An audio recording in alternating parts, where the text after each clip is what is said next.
नमस्कार प्रणाम। हम गीतकार आजाद सिंह और हमार गाना होता 9 तारीख के 9 जनवरी के सुबह। एगो बात बताई, गाना का बोल बा एगो बात बताई। और जेके गौले बनी खेसारी भैया जी और साथ में फीमेल सिंगर बड़ी शिल्पी राज। बहुत ही प्यारा गीत बा और एकर म्यूजिक दिले बना हमारे छोट भाई विशाल सिंह। तो आप सब बहुत सारा प्यार दी, ढेर सारा आशीर्वाद दी।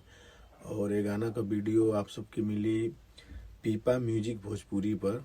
न्यू चैनल बा, आईफा म्यूजिक वर्ल्ड के न्यू चैनल बा पीपा म्यूजिक भोजपुरी।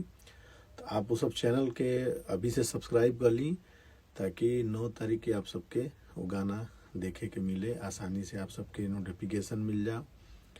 तो गाना के खूब प्यार दी, खूब आशीर्वाद दी और एकदम गाना के एकदम पकड़ा दे एक बार ताकि बच्चा बच्चा तक पहुंच जाए, गांव गांव तक पहुंच जाए। गाना के कैसे भी खूब वायरल करे बा। ये साल का, ये नया साल का पहला गाना बा खेसारी भैया के। तो एकदम ज़बरदस्त मेहनत करे बा।